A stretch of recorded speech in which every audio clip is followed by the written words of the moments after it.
Era tão importante fazer a SAF porque nosso endividamento era 2,1 bilhões de reais. Então era um endividamento muito grande e a gente conseguiu fazer os aportes necessários para que a gente pudesse respirar um pouco e colocar a dívida num nível um pouco mais baixo. Quando eu fechei a transação, meu endividamento ficou na casa de 1,3 bilhão de reais, isso em novembro de 23. A gente fechou 2024, né? Os números estão sendo auditados, a gente deve bater 1,4, a gente subiu um pouquinho o endividamento, embora o endividamento bancário e do endividamento da Arena tenham reduzido, que é o endividamento mais maléfico para a gente. Qual que foi o nosso objetivo de 24? A gente precisava começar a fazer com que o clube ele gaste menos do que ele arrecada. O Galo, ele investiu muito na compra de atletas. A gente comprou muitos atletas e vendeu poucos atletas. Por quê? Porque em 2019 a gente não tinha elenco praticamente. A gente chegou a investir 880 milhões de reais nos últimos 4 anos, 21, 22, 23, 24, e vendemos 440 milhões. Ou seja, a gente teve que aumentar nosso endividamento nesse período em praticamente 400 milhões de reais só em compra de atleta. A gente precisa começar agora uma nova trajetória que é vender mais do que comprar. Ou vender melhor do que comprar. O atleta tá cheio de dinheiro. Não, o Atlético não tá cheio de dinheiro. O Atlético tá tentando equacionar e a gente vai resolver, mas tem tempo para isso. Eu não consigo resolver da noite pro dia. Nosso objetivo é assim, o quanto antes fazer esse aporte de capital, novo investidor para reduzir esse equity. É nosso objetivo principal. A gente precisa resolver isso para a gente de fato nos tornar um clube saudável, né? Um clube sustentável. A gente está no caminho, mas a gente não chegou lá ainda.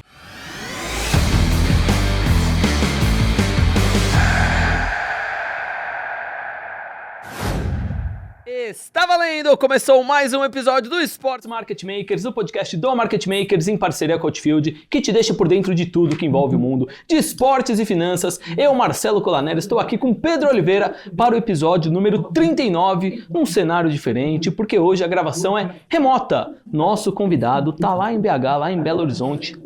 Trata-se de Bruno Musi, CEO do Atlético Mineiro, e há quanto tempo a gente está tentando fazer esse episódio com o Musi. Com certeza um papo muito legal. Para você que não sabe, o Musi ele é o primeiro CEO de uma nova era do Atlético Mineiro, né, que virou SAF em novembro de 2023. Ele tem como formação a engenharia civil, tem mestrado internacional em negócios, ele foi o principal responsável pela construção da Arena MRV e também ele liderou o processo de constituição de SAF do Atlético Mineiro. Ele chegou oficialmente ao clube em abril de 2022, com a difícil missão de organizar as finanças do clube. Na época ali o Atlético Mineiro tinha uma das maiores dívidas do futebol brasileiro, um valor que passou da casa dos 2 bilhões de reais. Então o que a gente vai falar hoje com o Musi? Queremos entender como que estava a situação do Atlético Mineiro quando ele chegou, as estratégias que o clube adotou para diminuir essa dívida de 2 bilhões de reais, qual que é o valor da dívida hoje, aí o valor da dívida atualizada, com um pouco mais de um ano aí de SAF implementada no clube, as expectativas para a temporada 2025 e também, claro, quero muito ouvir do Musi sobre a Arena MRV, né? Ele que foi um dos precursores do projeto, Arena MRV, que o Galo deve voltar a jogar no comecinho de abril, já com novidades, com gramado sintético, outras novidades aí que está chegando o aniversário do clube, né? A gente está gravando na sexta-feira, uma semana antes do aniversário do clube, então tem algumas novidades aí que eu quero muito ouvir do Musi. Então você já percebeu que o conteúdo de hoje você não encontrará em nenhum outro lugar. Para começar bem o episódio, já deixa o like, se inscreva no Sports Market Makers, estamos aí rumo aos 50 mil inscritos aqui no canal, e se você gosta de papo com CEO, falando sobre gestão de futebol, deixa aqui seu comentário para a gente conseguir trazer novos CEOs aqui no Sports Market Makers. Pedrão, o que a gente pode esperar desse baita episódio com o Bruno Musi, que há tempos a gente tenta trazer aqui? É um prazer enorme ter o Musi aqui com a gente, né? Para quem acompanha a gente aí no primeiro episódio do Sica, né? Foi, no episódio número 4. Mandou um elogio grande pro Bruno aí, né? Falou que o Bruno Musi é uma máquina, exato, né? Um baita executivo, um grande gestor, e para a gente é uma satisfação enorme tê-lo com a gente. O Galo é um dos principais clubes do futebol brasileiro, né? Um clube que tem uma história muito grande e vem ocupando um papel de protagonismo aí nos últimos anos no futebol brasileiro, como tem que ser, e com certeza ele é parte fundamental desse processo, junto com os novos acionistas da SAF, com todas as pessoas que estão lá no dia a dia. O Galo tem uma porção de executivos e gestores muito capacitados, a gente conhece muitos deles, e então vai ser super bacana ouvir direto da fonte aqui, né? Tudo que eles têm feito nesses últimos 5, 6, né? O Musi aí, 3, 4 anos de processo de transformação do Galo. É isso, Pedrão. Então, agradecer muito ao Muzi pelo tempo disponibilizado aí para falar com a gente aqui no Sports Market Makers. E, Muzi, a primeira pergunta que eu tenho para te fazer. Você chegou ao clube em abril de 2022, né? Foram poucos meses depois dos títulos da Copa do Brasil e do Campeonato Brasileiro, aquele ano mágico do Galo em 2021. Só que você veio com uma função ali bem definida, que era ajudar o clube nas suas finanças, ali na dívida do clube. Hoje, passados aí praticamente 3 anos, né, da sua chegada lá em abril de 2022, como que está a dívida do Atlético Mineiro hoje, para você já dar o seu olá para a torcida do Galo? Tá, joia. Não, primeiro estou agradecendo aí pela receptividade. Dizer que vocês já começaram mal, mentiroso, falando que o que o Sica falou aí, ó, mentira. E bom, como vocês sabem, eu comecei aqui no Galo, na verdade, em 2017, início de 2018, com o objetivo de construir a Arena MRV, né, pela minha formação de engenharia e tudo. Então, eu fiquei esse tempo todo, até abril de 22, à frente da Arena MRV, quando no final de 21, né, início de 22, o Rafael Menin me pediu que pudesse vir ao clube para tentar dar uma organizada nas finanças, e também para poder fazer o processo de transformação é, em SAF, que era já um objetivo claro em função do tamanho da dívida, e também para a Arena estava ali em sua reta final de construção, né? A gente ficou pronto basicamente em abril de 23, com o primeiro jogo oficial em agosto de 23, para poder começar a integrar, né? Porque eram estruturas ainda muito apartadas, né? O Galo, da Arena MRV, a Arena MRV tinha uma governança específica, um conselho específico, era meio que uma vida independente ali, e naquele momento a gente já precisava fazer a integração. Então, basicamente, foram esses meus objetivos. Então, eu passei de abril de 22 até novembro de 23, basicamente focado na operação da SAF, e ainda em terminar a construção da arena. Eu praticamente só olhava isso, eu não entrava, ainda não tinha muito ali na parte comercial, na parte operacional do clube, na parte de CT, de uma série de coisas, porque não havia tempo para isso, o clube ainda não era uma SAF, ele ainda tinha um processo de transição, né? Ainda tinha um presidente, ainda tinha uma diretoria formada já em 21, né? Na verdade, o 2020 foi quando terminou a gestão do Sérgio Sete Câmara, e 2021 entrou a gestão do Sérgio Sete Coelho. Então era tudo muito recente ainda, né? Tinha acabado um presidente 1 ano e pouco de assumir o comando do clube. Então havia ali um status quo que precisava ser mantido, e eu tinha esses dois objetivos, era terminar a arena, começar um processo de integração e transformação na SAF. Obviamente que para poder fazer o processo de SAF, a gente contratou que a gente chama de advisors, né, uns bancos de investimento, para poder nos ajudar no processo. A gente já tinha a Ernest Young embarcada no Galo para um planejamento estratégico, que também fez parte desse processo, e contratamos o BTG para nos auxiliar. Então, a gente passou muito tempo fazendo. Eu queria muito que a gente fizesse uma diligência, que a gente chama de diligência de venda, ou que a gente chama de diligência de sell side, que era para quando a gente fosse falar com o investidor, os nossos números, as nossas contingências jurídicas tivessem mais bem solucionadas ou fácil de explicar, para não haver. É muito ruim, né? Você chegar para conversar com o investidor, você estabelece uma série de premissas, estabelece um preço e de repente, mas isso aqui está errado, isso aqui não está batendo, ou você tem um risco jurídico nessa ação que não está sendo contemplada. Então a gente gastou muito tempo, e isso me ajudou muito no entendimento dos números do Galo, porque eu ainda, de fato, não conhecia como é que funcionava a engrenagem toda. Me ajudou também a ver as necessidades daquilo que a gente precisava deixar os números cada vez melhores, né? Então, basicamente foi esse o período ali de 1 ano e meio de entendimento de números, de diligência, de entender processos, sem entrar muito na gestão do dia a dia do Galo. A gente concluiu a transação no dia 31 de outubro, né? Então, dia 1º de novembro era já uma vida nova, 1º de novembro de 2023 já era uma vida de SAF. E ali sim eu ia começar, então, a fazer uma gestão uma nova, né? E nesse momento era tão importante fazer a SAF porque nosso endividamento era 2,1 bilhões de reais. Então era 1,8 quando a gente fez a transação, até quando a gente fechou a transação, até a transação acontecer, ela chegou em 2,1. Então era um endividamento muito grande. E a gente conseguiu fazer os aportes necessários para que a gente pudesse respirar um pouco e colocar a dívida num nível um pouco mais baixo, mas ainda muito aquém daquilo que a gente acha ideal. Mas é tudo muito gradativo, né? A gente não consegue fazer as medidas na velocidade que elas requerem, porque você imagina, né? São anos de história, né? São anos de você debelar um investimento tão alto quanto esse, não é uma tarefa simples. E tinham muitos processos, muitas negociações. Então foi assim. Tem sido, né, um trabalho bem duro para a gente. A gente tem um planejamento ainda de longo prazo. A gente tem um planejamento que a gente sabe que a gente precisa reduzir nosso endividamento ainda mais, né? Quando eu fechei a transação, meu endividamento ficou na casa de 1,3 bilhão de reais, isso em novembro de 23. A gente fechou 2024, né? Os números estão sendo auditados, a gente termina os números agora em 31 de março, né? A auditoria tem o mês de abril para poder validar, a gente publica isso em abril. A gente deve bater 1,4, a gente subiu um pouquinho o endividamento, embora o endividamento bancário e do endividamento da Arena tenham reduzido, que é o endividamento mais maléfico para a gente. Por que ele subiu um pouquinho?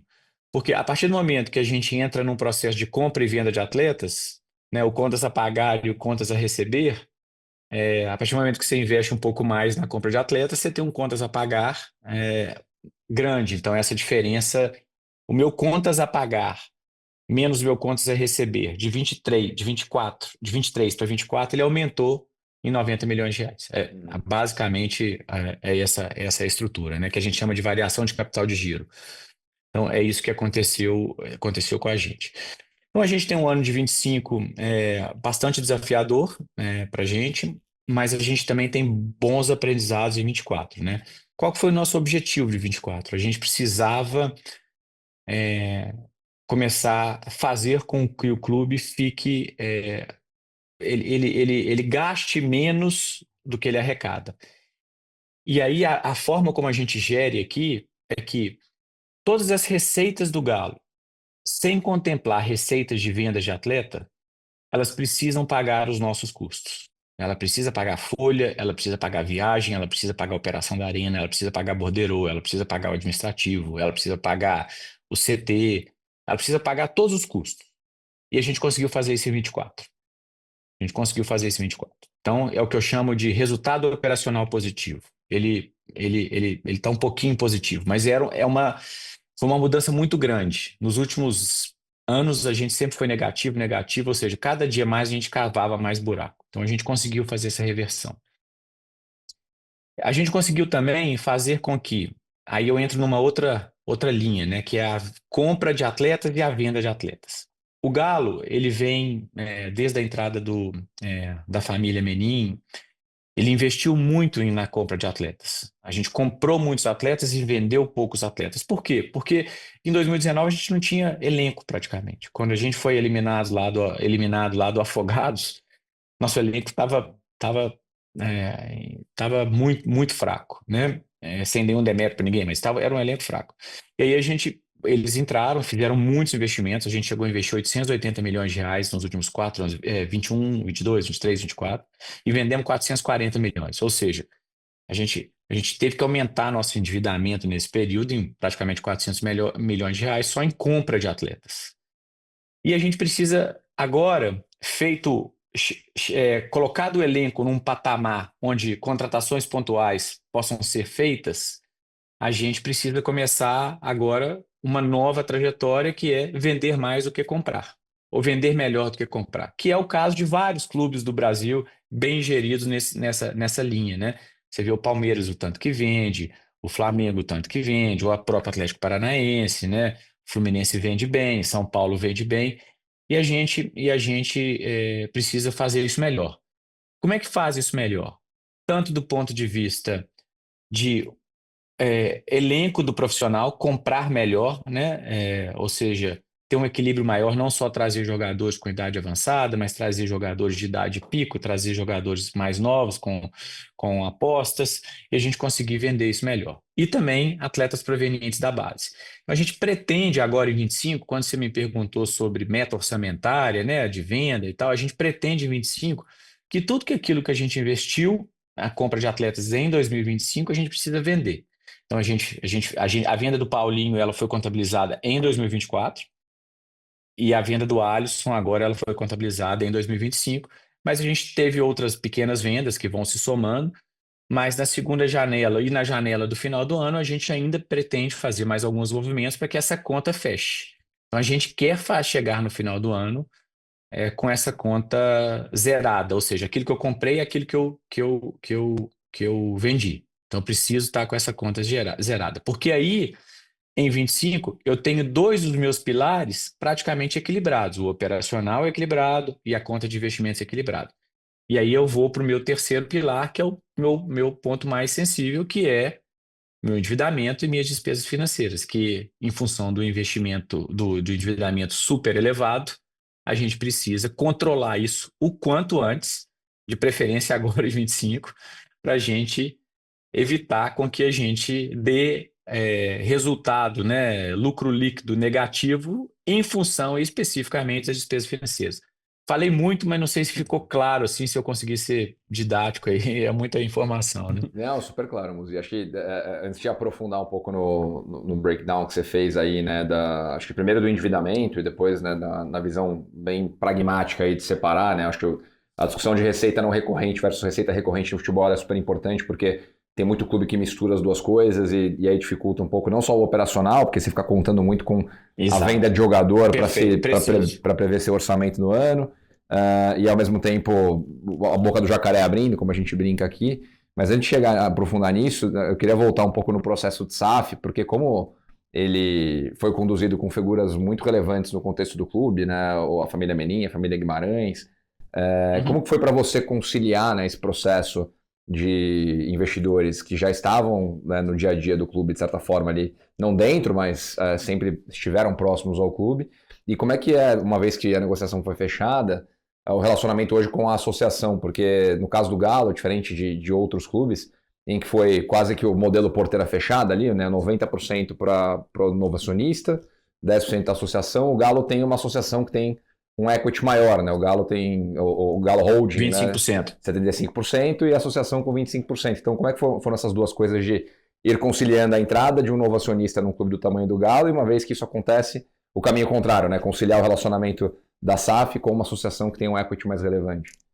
Perfeito. Bom, primeiro que no momento da transição, né, essas figuras, né, os acionistas, né, Rafael, Rubens, Ricardo, Renato, eles já estavam meio que presentes no clube, mas obviamente não com a mesmíssima intensidade, né? A associação ainda era gestora do clube. Uhum. Então, quando eles fizeram os aportes e aí entraram para dentro mesmo, né? E aí eu comecei a ter as reuniões mais formais, né, de conselho, e ali você tem diretrizes claras do conselho, ali as ordens começaram a vir de forma mais institucionalizada, mais formalizada, né? A gente precisa aprovar o orçamento no conselho, a gente precisa aprovar a remuneração de diretoria, a gente precisa aprovar investimentos, isso tudo passou a ter um rito muito mais formal e, obviamente, um dia a dia muito mais próximo, né? Assim, hoje o Rafael, que é um acionista, mas talvez o mais presente, o mais disponível para o Galo, né? O Rubens participa bastante também na parte financeira, né? Ricardo e Renato participam sempre no conselho, né? Depois teve o Daniel também que participa, então aí tem a figura mais, eles participam mais como conselheiros. Então, é uma harmonia, eu falo, aqui dentro do Galo, e aí eu já emendo isso respondendo a questão da associação, é muito harmonioso nesse aspecto. A associação tem 25%, o presidente da associação continua sendo o Sérgio, que era o presidente, que a gente tem um relacionamento muito, muito bom. E o ambiente do Galo, seja de conselho, seja aqui dentro é um ambiente muito construtivo, sabe? Hoje não existe internamente, assim, existem diferentes pensamentos de forma de gestão, lógico, né? Isso é Normal, né? super saudável, né? E um conselheiro pensa de um jeito, eu penso de outro, o Sérgio pensa, isso é normal, mas é um ambiente de muito respeito, de muita... É fácil de estar num ambiente onde as pessoas são pessoas que pensam exclusivamente no bem do Galo. Não existe ali interesses políticos, não existem ali pautas políticas, existem de fato diferenças de pensamento, mas pautas políticas não existe isso aqui dentro. Então, todo mundo rema na mesma direção, obviamente pode chegar na mesma direção por caminhos distintos, mas é assim que funciona. Legal. E até trazendo agora de volta para a questão do endividamento líquido, né? Como você explicou muito bem ali como está dividido, né? Que tipo de ações vocês estão tomando para cada um deles. Acho que tem um ponto importante, até adiantando uma pergunta que a gente ia fazer mais para frente, em relação às debêntures, né, que vocês utilizaram aí recentemente também dentro desse processo, né? No momento que o futebol brasileiro se transformando começa a acessar mercado de capitais, a gente participou lá do processo da transação, né, do FDIC do São Paulo, na mesma época que o Galo anunciou as debêntures FUT, né, que são um mecanismo que a lei da SAF também trouxe aí dentro desse universo. Então, acho que é legal ouvir de você também como é que o Galo enxerga, né, essa figura de, agora sendo um clube empresa, uma sociedade anônima do futebol, poder acessar mercado de capitais como uma via de recurso para reduzir o endividamento também. Né?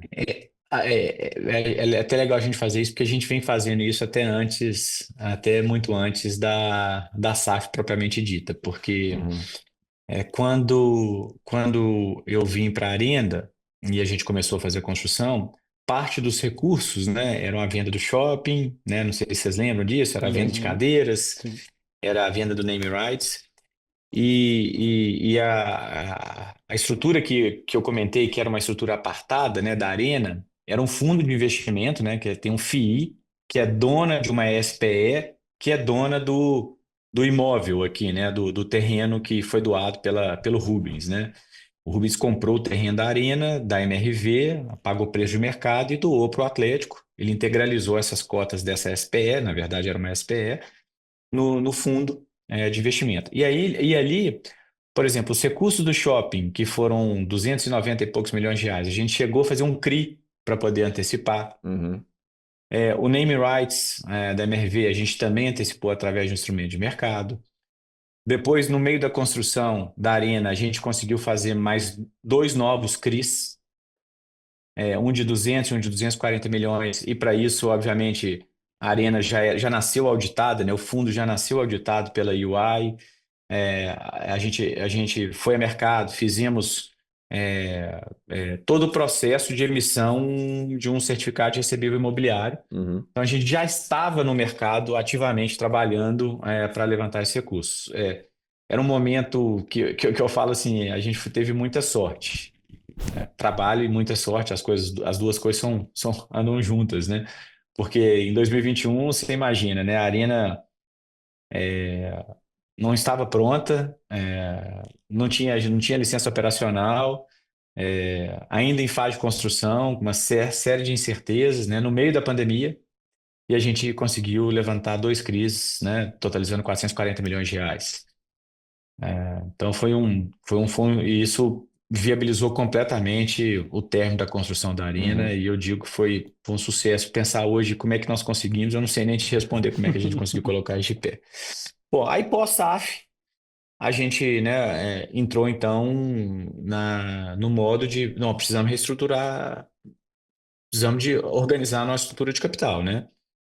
Então a gente começou a renegociação com os bancos, com uma série de situações, e ano passado a gente acabou emitindo, a gente vem enrolando, né, a parte bancária, e a gente vem pagando o CRI, e uma dos objetos de rolagem foi a gente pagou alguns instrumentos bancários com custo mais alto, a gente estava girando aí na casa de CDI mais 8, e a gente emitiu um CRI, uma debênture, desculpa, e não foi nem debênture FUT na época, foi debênture normal. A debênture FUT tinha acabado de sair, então não chegou a ser uma debênture FUT, foi uma debênture convencional. E no custo CDI mais 3,5. Então, foi isso. Agora, esse ano, a gente já está avaliando novas possibilidades. A gente já está avaliando nova operação para eventualmente pagar esse CRI que é possível fazer um pré-pagamento, para que a gente possa alongar um pouco mais, ter um pouco mais de carência. Eu não sei custo ainda, o custo é muito difícil da gente avaliar custo. Se você for parar para pensar lá atrás versus agora, né, arena completa, operando, Uhum. performada, e lá atrás, com toda a incerteza, e lá atrás era CDI mais 5,25, esse ano deveria ser CDI mais 2, né? Mas Uhum. não é assim que o mercado funciona, pode ser Sim. que seja CDI mais 7. Então, a gente precisa trabalhar nesse curso, mas quem manda nisso de fato é o mercado, né? O mercado tem as oportunidades, momentos, então isso é muito dinâmico. Mas a gente deve partir para esse caminho agora, nesse primeiro semestre, para poder dar uma reestruturada no CRI e, eventualmente, já sair em busca uma nova rodada de capital, Uhum. de equity mesmo. Esse é o nosso objetivo para que a gente possa, de fato, tentar tirar essa dívida da nossa frente o mais rápido possível, que é o nosso objetivo principal. Legal. Não, e muito clara a descrição, assim, e muito legal, né, ver que o clube usa esse mecanismo de acesso a capital já há muito tempo, né, pensando na estruturação da arena, uma estruturação super complexa. Acho que é um lado muito legal também, né, o Bruno falando torna muito simples um assunto muito Sim. complexo, né, Uhum. de gerir uma dívida de 2,1 bi de real, você conseguir segregar essa dívida e atuar de forma focal, né, em cima de cada um dos problemas, em cima do É. custo do capital, como é que você consegue reduzir despesa financeira, que é algo que não é tão óbvio para o futebol brasileiro ainda. E acho que só um ponto, uma pergunta em cima desse E último ainda é um ponto. trabalho longo, assim, a gente ainda sofre Exato. bastante, né? Porque é, o Atlético está cheio de dinheiro. Não, o Atlético não está cheio de dinheiro. O Atlético está tentando equacionar e a gente vai resolver, mas tem tempo para isso. Eu não consigo resolver da noite para o Sim, dia, entendeu? sim. Então E a é a pergunta gestão do era dia a dia bem, mesmo. a pergunta era bem nessa direção, assim, né? Olhando para o horizonte que vocês estão trabalhando, para vocês, qual que é a meta hoje, né? De reduzir o endividamento, acho que zerar, né? Não é nem necessário para um clube que gera caixa da forma que o Galo gera, mas para reduzir o endividamento de uma forma que te deixe confortável aí, qual que é o horizonte com o qual vocês estão trabalhando? A gente, na verdade, assim, né? Reduzir o endividamento organicamente com a geração de caixa da operação e da compra e de venda de atletas, num curto prazo é muito difícil. Uhum, A gente precisa, de fato, de ter uma melhor estrutura mais alongada, mas precisamos de equity para poder pagar esse endividamento para que a gente tenha uma estrutura de capital adequada. Então, assim, até com que a gente consiga reverter a linha de compra e venda de atletas, em 26, 27, 28, o suficiente para poder pagar a despesa financeira ainda leva tempo. uhum. Então, nosso objetivo é assim, o quanto antes fazer esse aporte de capital, novo investidor para reduzir esse equity. Isso é nosso objetivo principal. A gente precisa resolver isso para a gente de fato nos tornar um clube saudável, né? Um clube sustentável. A gente está no caminho, mas a gente não chegou lá ainda. Boa. Ô, Muzi, ainda falando um pouco da dívida do clube, né? Você me falou agora que quando você chegou a dívida estava ali em 2,1 bi e aí provavelmente vai fechar agora em 1,4. Você consegue fazer para a gente uma divisão da dívida do clube hoje ali em dívida Co- bancária, dívida da arena, dívidas Consigo, fiscais e quanto consigo. Hoje, que cada valor de cada uma dessas áreas também, Muzi?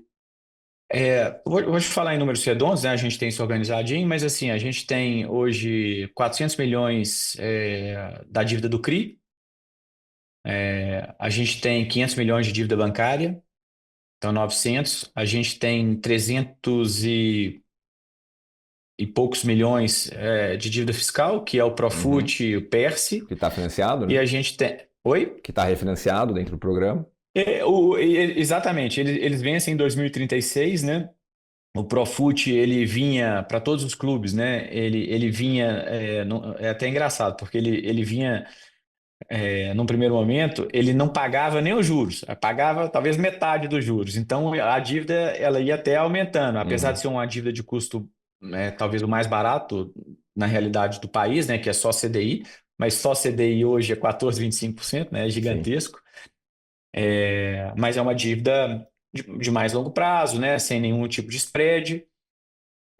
Então, 300 e poucos milhões da dívida do Profut, e aí a gente tem essa diferença de contas a pagar e contas a receber. A grosso modo, esse é o nosso endividamento. A gente praticamente não tem dívida trabalhista. Esse contas a pagar e contas a receber entra, né, tudo que a gente comprou de atleta, e aí quando eu falo compra de atleta, a gente caracteriza aqui no Galo internamente o que é compra de atleta? Que entra na minha linha lá, lembra quando eu falei da linha de investimento, compra menos venda? Compra de atleta para o Galo significa direitos de aquisição, né? Luvas e comissões de agentes. Uhum. Toda vez que eu compro um atleta, tudo isso vem pro meu balanço. Então, essa rúbrica inteira é isso que eu chamo de compra de atletas. Então, eu tenho compras e eu tenho o a pagar e o a receber. Então, quando existe uma variação para ter mais contas a pagar do que o ano anterior, isso entra Uhum. na nossa dívida.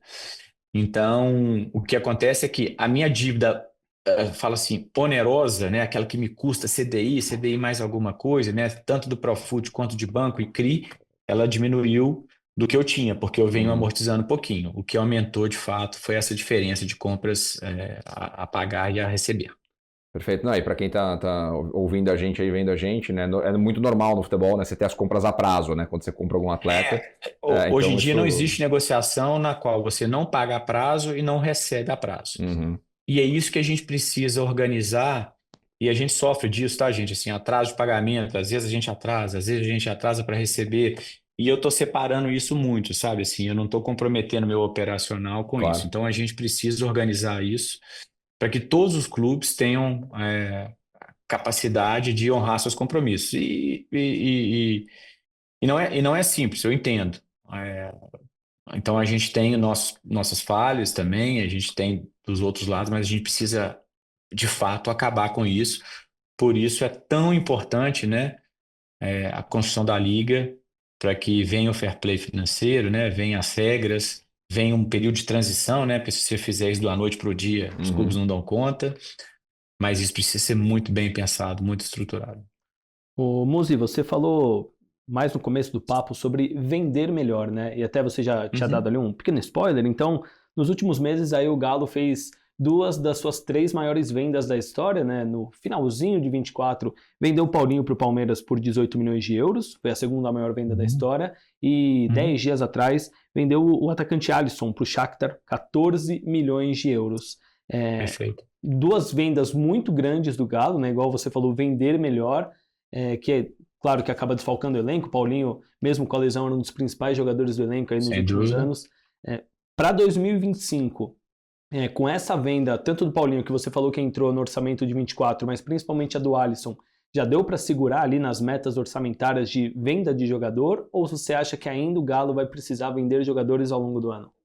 Não, a gente ainda precisa, na segunda janela, do meio do ano, né? E na janela do final do ano, a gente ainda precisa fazer algumas movimentações para que a gente possa equilibrar essa conta de compras, né? Então, isso, gente, assim, isso precisa ser uma realidade de todos os clubes. A gente precisa saber montar e desmontar elencos. Não tem jeito do futebol brasileiro. Não. O futebol brasileiro ele precisa de ter a compra e venda de atletas em seu DNA, né? O futebol brasileiro é o que mais exporta jogadores no mundo, é o número um. No entanto, ele é o 10º país em número de receita de jogadores, porque a gente sempre vende eventualmente para mercados transitórios, né? São exemplos raros não, mas são exemplos muito pontuais, né? Endrick, Estevão, né? É, Vitor Roque, que vão direto a um time final, mas a essência do futebol do Brasil, né? Que é venda de muitos jogadores, a gente exporta muito. Então a gente precisa fazer com que essas exportações a gente venda melhor, mas de fato, cada vez mais você vai ver essa movimentação, né? De compra e venda. E se a gente for eficiente, né, com a nossa política de dados, com a nosso scouting, que é o que a gente tem investido bastante, para montar elencos, é onde, de fato, os clubes vão tentar ter uma vantagem competitiva e, obviamente, a formação, né? A partir do momento que você tem uma formação super robusta, você consegue não só abastecer o time profissional e aqueles que não entram no time profissional, eles também ajudam na venda de atletas, né? Saindo da sua fábrica de atletas. Pra eu ter uma ideia, como a gente tem um caminho grande pela frente, os times que eu comentei com vocês, né, que fazem muito boas vendas, Atlético Paranaense, São Paulo, Fluminense, Palmeiras, Flamengo, para cada R$ 1 que ele investe na base, eles vendem de atletas provenientes da base de 3,5 a 5 vezes. O Galo vende 1,2 vezes. Então, é muito pouco. Então, a gente precisa, de fato, no mínimo, chegar próximo desses patamares para que a gente possa vender melhor, né? Então, é isso que a gente tem trabalhado bastante. A gente acabou de começar uma reformulação agora, né? Trouxemos novos profissionais, estamos implementando mais metodologia, otimizando investimentos. No nosso planejamento estratégico, a base talvez seja um dos pontos mais importantes, né? Isso está na nossa política, nas nossas ambições. Então, isso precisa acontecer. Nós não temos outro caminho. Não, você tocou num ponto bem legal, né, Bruno? A gente fala muito sobre isso também, você falou, precisa saber montar e desmontar elenco, né? Isso é o core business do futebol, né? O teu produto é colocar 11 atletas no campo, então você tem que saber trabalhar dentro da limitação que você tem orçamentária, né, o que você faz ali para montar e desmontar esse elenco. Hoje, com esse desafio, né, do orçamento versus redução do endividamento versus montagem de elenco profissional e base, como você entende que vocês estão já integrados na visão ali de ter uma base que vai formar mais e vai dar espaço para esses atletas versus, como você falou, depois de um investimento de 900 milhões nos últimos 5, 6 anos, ter um profissional que já tenha um alicerce que me permita dar minutagem para esses atletas, né? Uma das críticas que o Galo recebeu aí publicamente é que os meninos da base tinham pouco espaço porque o profissional já tinha muito jogador grande, né? Então, como é que você enxerga essas duas coisas se encontrando no meio do caminho? Eu acho que esse é o ponto mais importante, né? Assim, a gente precisa, primeiro, né, ter um entendimento interno da importância que minutagem tem dentro de uma boa formação talvez seja a moeda mais preciosa e mais escassa para que a gente venda atletas, dar minutos para esses atletas, né? Então, hoje a gente tem trabalhado intensamente, né, para que hoje a gente tem o Paulo Brax, né, que é o nosso, eu falo CSO, né, que a gente achou essa nomenclatura, mas é porque ele não fica só no futebol profissional, ele olha a base, ele olha feminino, ele olha CT, justamente para facilitar essa integração, porque antigamente você tinha só o diretor de futebol. E obviamente que isso é natural, né, gente? O diretor de futebol, ele está olhando ali para o profissional. Então, quanto mais... Isso eu acho que isso é natural, não é uma crítica. A forma era assim. Você olha essencialmente títulos, você olha essencialmente ter jogadores performando em altíssimo nível, é tudo que a gente quer, é isso mesmo. Mas, ao mesmo tempo, eu não posso abrir mão do equilíbrio de fazer essa transição bem feita e ter um elenco equilibrado, competitivo, mas que também permita minutagem de jogadores, sejam aqueles da base, sejam aqueles jovens que a gente comprou para colocar no elenco, e ele precisa ter espaço, né? Então, assim, a saída do Alisson agora, a gente tem ali na direita, né? Você tem o Scarpa, você tem ali o Coelho, que pode cair pela direita, mas embora tenha jogado mais na esquerda. Mas você tem... agora você tem mais espaço para o Brian, por exemplo, né? Você tem mais espaço para o Brian ter um pouco mais de minutagem. Agora, isso precisa estar muito alinhado com o técnico, né? Então, assim, o que eu acho que é o mais difícil disso tudo, assim, hoje a nossa cultura, a nossa estratégia, tanto de dados quanto de formação de elenco, ela está extremamente alinhada para isso. O que a gente precisa é que sempre que os profissionais que chegam e vão, e isso é natural também, que esse alinhamento ele venha da mesmíssima maneira. Isso talvez seja o mais difícil, porque obviamente que está todo mundo querendo ganhar, jogar com os melhores jogadores e tudo. Eventualmente você precisa dar um pouco mais de espaço, porque o negócio precisa disso. Então, esse é um desafio constante. O Muzi, você tá falando aí muito da base do Galo, e aqui no meu ponto aqui, o homem da cabine do VAR tá me chamando que ele quer muito falar também um pouco com isso sobre você. Então, Bruno Chatac, cabine do VAR aberta aqui, ó. Pode vir fazer sua pergunta, meu amigo. Tudo bem, Bruno? Boa Tudo tarde. ótimo. O VAR aqui, às vezes, ele fica um pouco inquieto e acaba invadindo aqui o estúdio.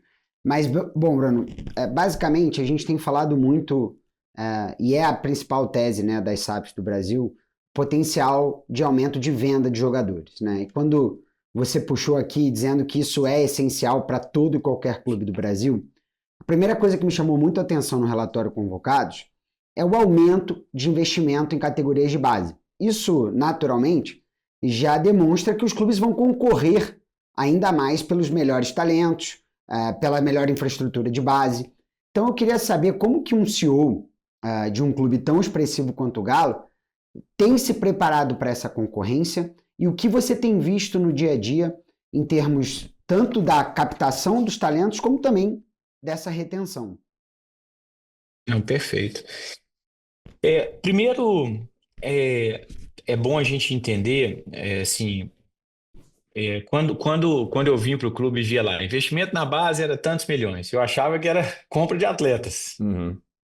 né? E não é, né? Assim, quando a gente fala investimento na base, e por que que a gente falava investimento? Porque até a regra contábil era um pouquinho diferente, né? O que você gastava na base, você imobilizava Uhum. e vinha entrando nas despesas a partir do momento que você dispensava aqueles jogadores. Então era uma conta meio estranha. Hoje em dia, não. Hoje em dia, aquilo que você gasta, ele vai de fato para a sua despesa.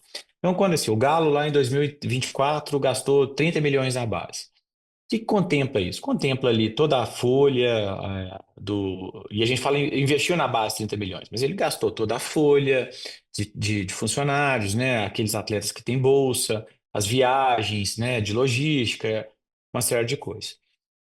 E, de fato, quando a gente fala em investimento na base, quando a gente precisa aumentar o investimento na base, é assim que a gente está olhando daqui para frente, a gente precisa melhorar as condições de infraestrutura da base, de processos e, eventualmente, também de trazer novos jogadores, onde a gente permita, onde a gente enxergue falhas nas equipes que a gente precisa. Então, o que a gente está olhando é assim, é como se fosse um colégio, né? De passar de quinta para sexta, para sétima, para oitava, para nona. Se tem um ou outro jogador que da sexta série para sétima tomou bomba, a gente vai repor esses jogadores, mas de forma muito seleta.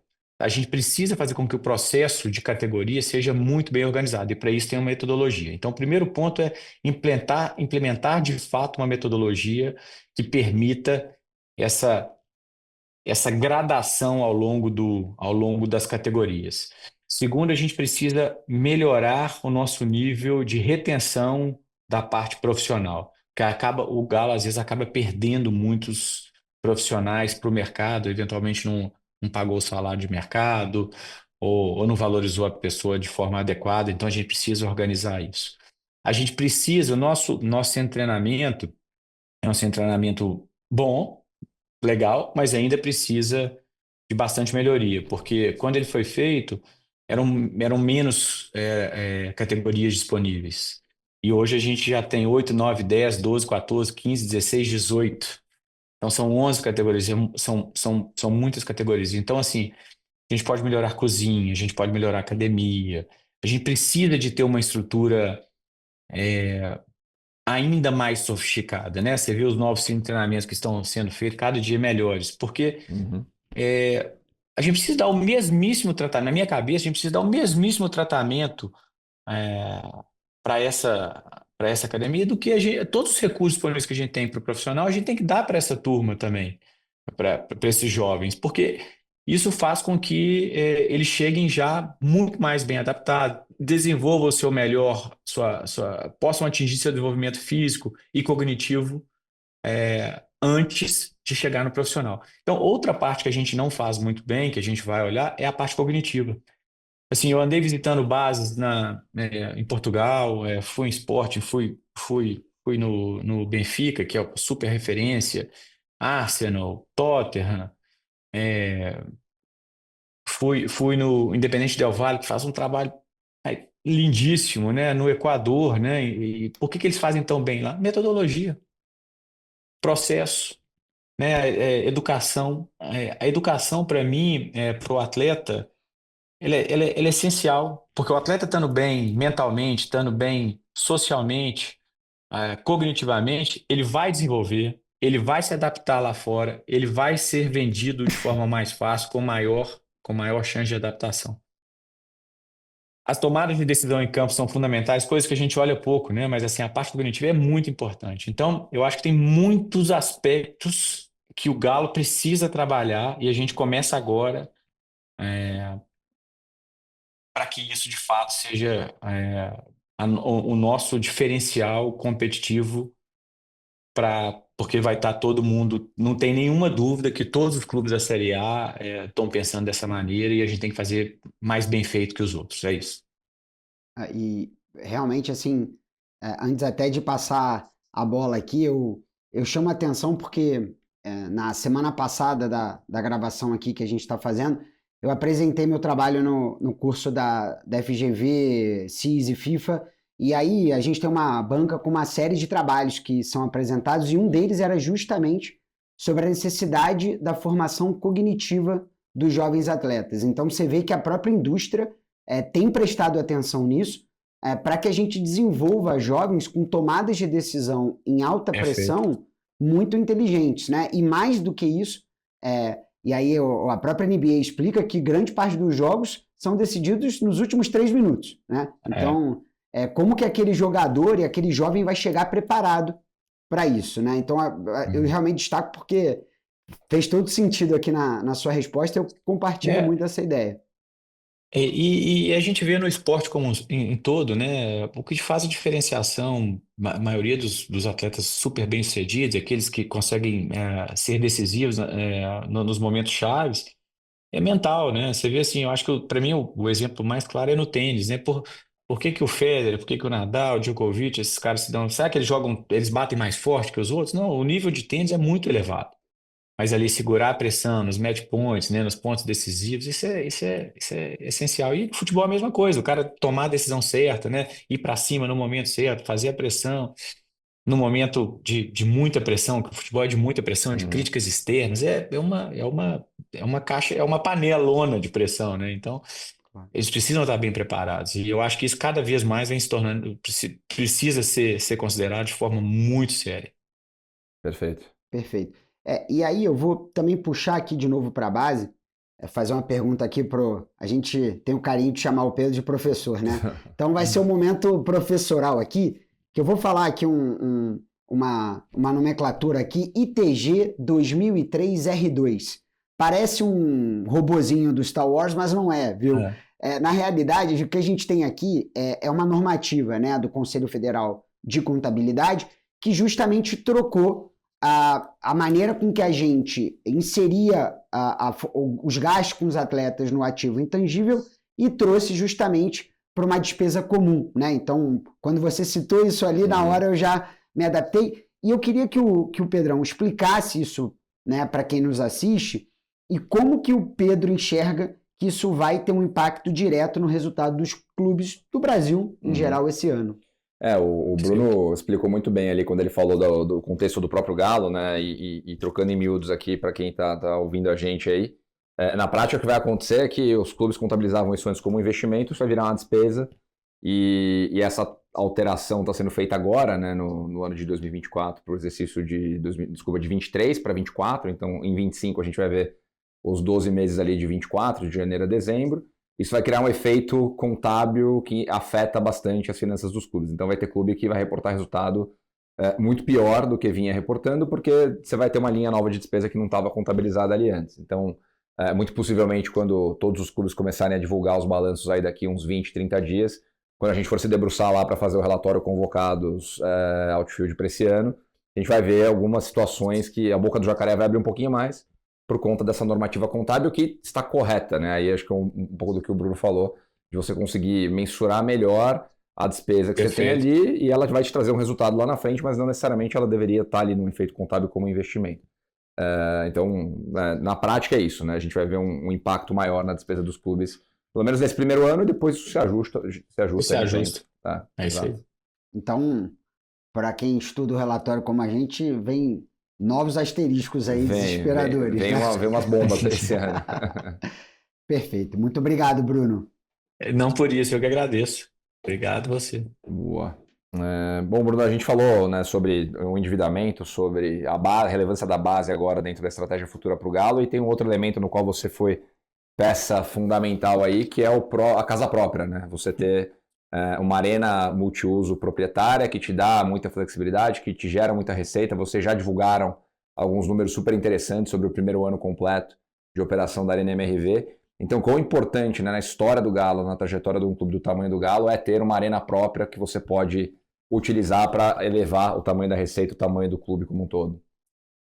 Não, joia. É assim, eu não vejo como nenhum clube grande hoje, assim, sem ter sua casa própria. Eu acho que é essencial, acho que é fundamental.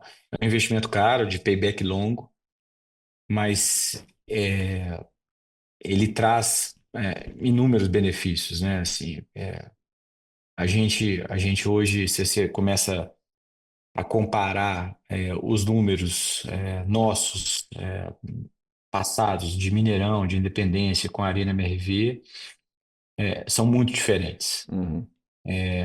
Então a gente tem essa parte de bilheteria, de match day, são receitas que não apareciam, né, nos nossos números e começam a aparecer e ganhar, ter relevância. A gente começa, é uma fonte geradora de dados muito importante para a gente. Hoje a gente está num processo de criação, né, de dados. A gente está com uma empresa de inteligência artificial aqui dentro, avançando rapidamente em diversas frentes de negócios. E ano passado a gente passou o ano inteiro construindo o nosso banco de dados, que a gente chama de Data Lake. E esse Data Lake, ele é muito alimentado também pelos dados que a gente é coletado na Arena, né? O cara que comprou estacionamento, o cara que usa o nosso Super App, o cara que compra nosso ticket, compra pela nossa loja online, que tem pelo Super App também, para nossa parte de alimentos e bebidas, quem frequenta os eventos. E ali a gente consegue, através disso, ir alimentando diversas áreas, né? Seja a área de A e B, né? Cruzando dados, seja a área de bilheteria. Hoje, nossa bilheteria, para você ter uma ideia, a gente vem construindo o nosso modelo de precificação de forma cada vez mais inteligente. Então, o dia do jogo, a hora, é, o sentimento da torcida nas redes sociais, como é que isso impacta no preço. Então, a nossa precificação hoje é toda feita através de inteligência artificial. A gente pode, inclusive, imputar sentimentos nossos de diretoria no dashboard para poder ver. Então, tem uma série de como é que a gente precifica isso em diferentes setores. Então, a gente tem utilizado cada vez mais e a gente está expandindo isso para diversas áreas. Então, a Arena ela tem todas essas características, né?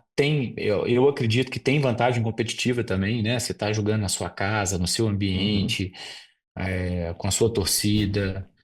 É tudo muito novo, né? Eu sou muito criticado porque eu falo, a gente ainda está aprendendo com a Arena, a gente aí fica, esse CEO, estagiário, está sempre aprendendo.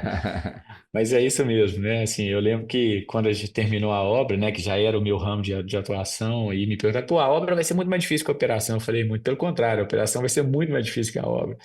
Até a gente conhecer, a gente passou um ano aqui, né, e tivemos de tudo, né, aqui dentro, né, gramado, acústica, é, invasão, né, acesso, problemas, porra, teve de tudo. E é tudo muito novo, né, tem um ano de arena, né, e eu acho que esse ano a gente está voltando com a Arena agora, né? Provavelmente agora no dia 12 de abril, né? Para o jogo contra o Vitória. Essa é a minha expectativa, já com gramado sintético, já com novos sistemas de acesso, já com novos padrões de segurança, novas linhas de segurança na esplanada, com a grama um pouquinho mais elevada. Então, tem um setor novo inteiro, a gente mudou o setor de cadeira para o outro, então tem uma cara nova, uma operação nova que a gente de Legal. novo vai começar ali a nos adaptar. E eu acho que tem muita coisa boa, né, pela frente. Novas áreas prêmios, restaurantes, estamos fazendo novos lounges.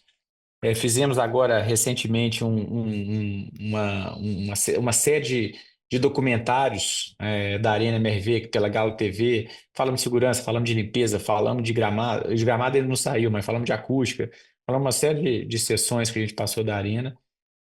Então, e do outro ponto também, eu falei muito assim do que a Arena é importante, mas quando a gente vai, lembra daquela estratégia que eu comentei de ir a mercado, de buscar novos investidores e tudo? Uhum. Todos os investidores internacionais olham bastante para um ativo como o nosso.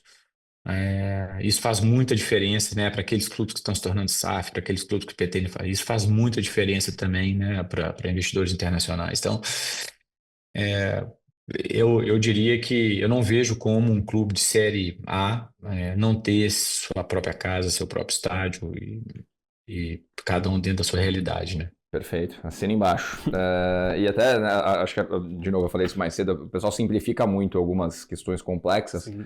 Né? Uma nova arena é como uma nova casa, né? Um novo apartamento. Você muda, normalmente você tem que fazer alguns reparos, alguns ajustes ali, e não é diferente no caso da arena, e não tenho dúvida que ela vai reabrir agora num outro nível em relação a tudo que vocês aprenderam nesse primeiro ano de operação.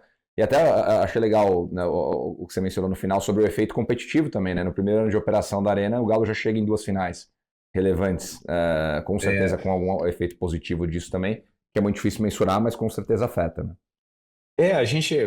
Exato, assim, a gente fez até uma comparação de número de pontos que a gente teve ano passado, jogando no ano retrasado, no Mineirão, e quanto número de pontos, mas ainda é uma amostragem muito pequena, né? Por isso que eu falei que eu ainda não tem como comprovar isso através de números, mas o sentimento é que ser jogado dentro de casa, né? O clima de estar aqui dentro, facilidade, então é muito bom.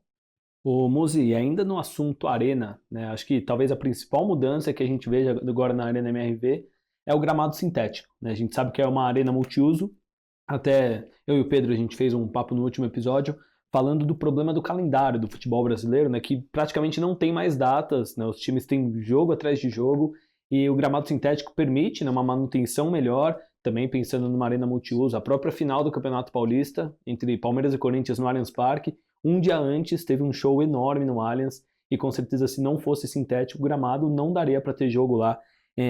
Foram esses motivos que fizeram o Galo pensar no gramado sintético e também aproveitando já, né, tivemos aí essa polêmica recente de publicações dos jogadores sendo contra o gramado sintético. Semana passada a Leila Pereira, presidente do Palmeiras, deu até uma dura resposta para eles, né, falando que poderiam ficar na Europa, então se não estão gostando do gramado. Como que você enxerga toda essa situação de gramado sintético, de reclamação dos jogadores e as escolhas do Galo para ter agora o gramado sintético na Arena MRV? Perfeito. Eu acho que você comentou bem no seu última pergunta aqui, as escolhas do Galo. No final do dia, tudo passa por nossas escolhas. Não existe cenário perfeito, né? Se a gente pegar assim, os estádios antigos, de arquitetura antiga, que eram outra concepção, estádios abertos, não preparados para uma estrutura multiuso, com muita insolação. Então, tem essa questão da grama, né? A grama funciona bem. A partir do momento que você começa a colocar eventos nesses estádios, você pega o Mineirão, quando tem muito evento com muito jogo, o gramado já começa a sentir, mesmo com todas essas características de insolação e tal, etc. E todo estádio, gente, precisa preencher o seu calendário. É um baita de um equipamento com milhares de pessoas trabalhando, com um custo grande que precisa viver. Mesmo um estádio igual o Mineirão, por exemplo, que é uma PPP, que tem recurso do Estado complementando as sendas que não fecham a conta. Então, você precisa preencher. Não existe milagre, né, no Brasil. Aí, você passa para as arenas novas, né? Aí você pode pegar a gente, você pega o Allianz, você pega Arena da Baixada, você pega Castelão, você pega Arena do Grêmio, todos com muita dificuldade de grama, porque as arquiteturas, projetos FIFAs, né, mais perto, com a ideia de ter mais proximidade do gramado e tal, obviamente que é uma escolha. Você vai ter esse tipo de arquitetura mais fechadinha, mais mais próxima, né, mais intimista, só que você, obviamente, você deixa a questão do sol mais prejudicada. Uhum. E aí você poderia falar, bom, feito isso, tudo bem. Então eu vou escolher, pô, mas tem arena assim nova que tem grama boa, tem. O estado do Corinthians, excelente a grama. Grama de inverno, com investimento massivo de resfriamento ali dentro, e mesmo assim com uma limitação grande para a parte de eventos. Uhum. Porque, principalmente por ser uma grama híbrida, que ela é 85% de forma natural, ela é costurada, e quando você danifica um pedaço, a costura desse nova grama também é difícil. Então é uma escolha que o Corinthians fez. E não estou criticando nem para um lado nem para o outro, estou falando só das escolhas. A nossa, do Allianz, precisa ser grama sintética, porque nós estamos escolhendo o seguinte, escolhemos essa arquitetura, então a gente sabe a questão da insolação, sabíamos que ia enfrentar esse problema, a gente sempre soube. Não poderíamos, naquele momento da inauguração, começar com grama sintética, a gente não tinha autorização para isso. Hoje a gente já está com isso organizado. Fizemos a troca agora e vai nos permitir começar um calendário de eventos. Então, a Arena, daqui para frente, começa a ter esse calendário de eventos. A nossa prioridade também, de novo, escolhas, né? Ali você tem o Allianz que tem uma gestão, né? Palmeiras, W Torre, etc. Então, eles acabam tendo, às vezes, alguns conflitos ali de jogos e shows. Aqui não. Aqui a gente vai poder fazer evento, mas sempre respeitando o calendário de futebol. Nossa primeira escolha é o futebol. Então, a gente vai concentrar os eventos nas datas FIFA, né? A partir de agora, você tem pelo menos 4 datas FIFA no ano, mas eventualmente, eu acho que todo ano daqui para frente nós vamos ter uma interrupção no meio do ano, né? Porque agora é Mundial, daqui a pouco é Copa do Mundo, daqui a pouco outro Mundial. Cada ano vai ter um evento, então nós vamos concentrar nesses jogos, vamos concentrar no final do ano. E vamos para cima dos eventos agora também. Então a gente começa a trabalhar com isso. E, e é uma discussão que eu falo assim, é uma discussão que precisa ser debatida de forma profunda para a gente não ter nenhum tipo de viés, né? Viés de jogador, viés de diretor. Ainda não existe nenhum estudo conclusivo, nem para um lado nem para o outro, que causa mais lesão, que causa menos lesão.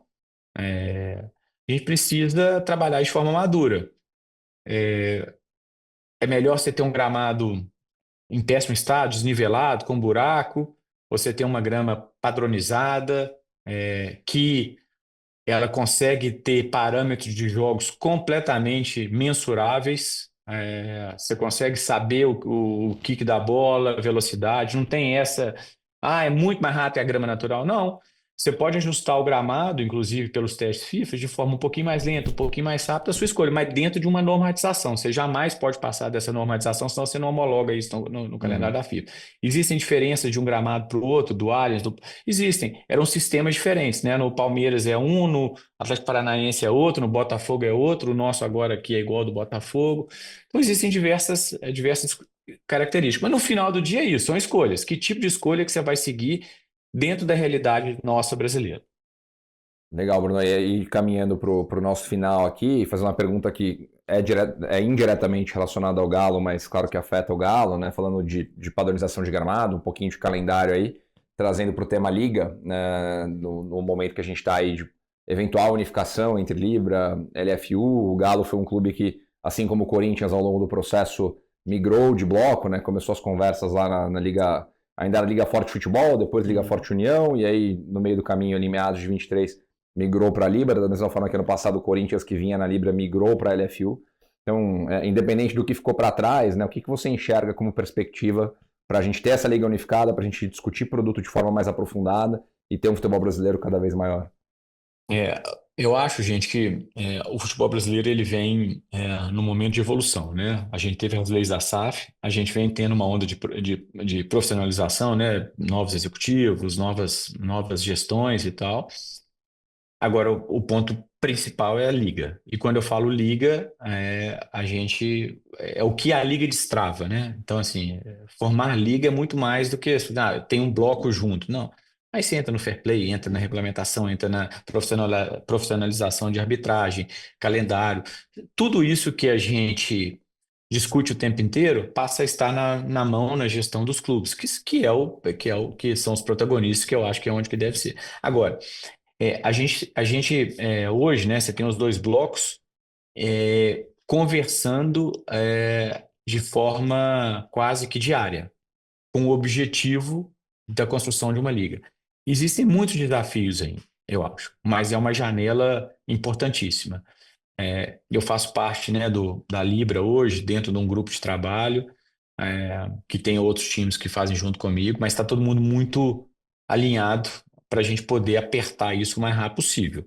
Agora, obviamente que existem oposições, existem formas de interpretação de forma diferente, né? Você tem clube que vê de uma maneira, vê de uma outra, mas a gente precisa enfrentar esses problemas. Eu acho que a gente precisa ser maduro o suficiente. É o seguinte, olha, eu não concordo, então coloca na mesa o que você não concorda, como é que a gente chega.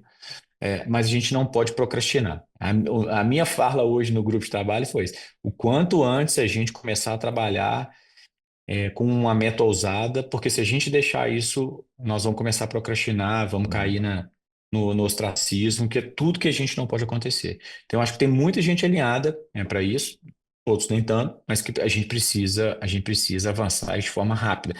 Isso vai mudar o futebol brasileiro. Pra você ter uma ideia, né? Quando a gente começou a negociar os direitos de transmissão, as propostas iniciais eram 1,3 bilhão de reais para todos os times Da da Série A. Série A, para 20 clubes.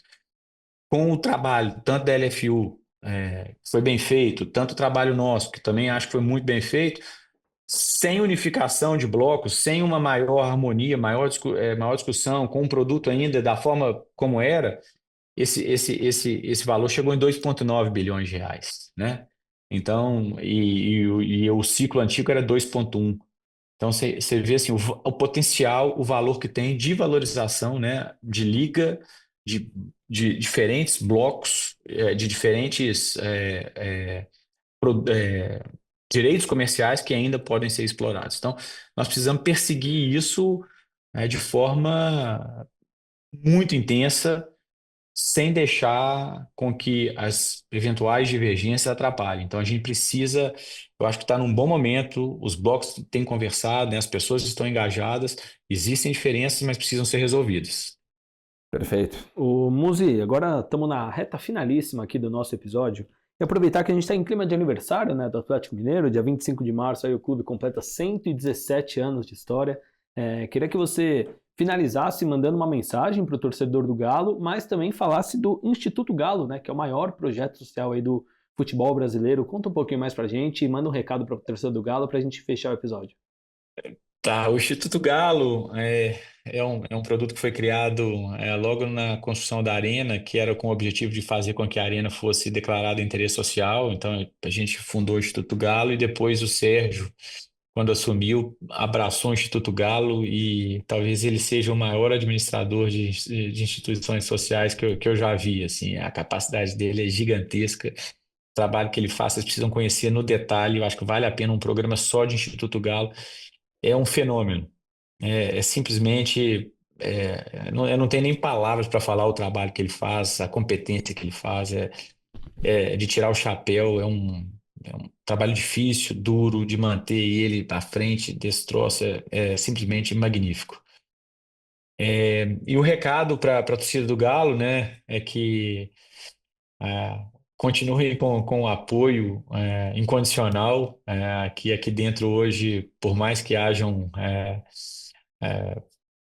possam não gostar do trabalho, alguma coisa, mas é um trabalho muito sério, né? É um trabalho muito dedicado, um trabalho duro para reverter toda essa história, né, de anos que não se resolve de um dia para frente, mas que a gente já fez muita coisa, né? Eu acho que a gente já conseguiu colocar o Galo num ambiente cada vez de mais competitividade, com cautela que a gente vem fazendo, né, com responsabilidade, mas eu acho que tem muita coisa boa que a gente pode conseguir se a gente tiver o apoio da torcida que eu não desconheço, apoio maior, incondicional, né, sou torcedor, antes de mais nada, que a gente tem pelo Galo.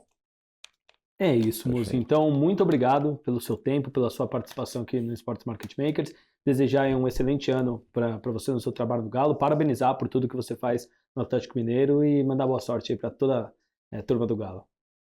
Joia, muitíssimo obrigado aí pela receptividade, pelas perguntas. vocês precisarem, a gente está aí para ajudar. Um abração para vocês, tudo de bom aí. Obrigadão, demais, Bruno. Muzi. Um prazer. Muito obrigado. Valeu, Pedrão, gente. Abração. Valeu, Marcelão. Obrigado por mais uma, Pedrão. Você que acompanhou até agora, esqueceu do like, ainda dá tempo. Deixa o like para esse baita episódio com o Bruno Musi e se inscreva no Sports Market Maker se você ainda não é inscrito. E a gente se vê na semana que vem. Fui!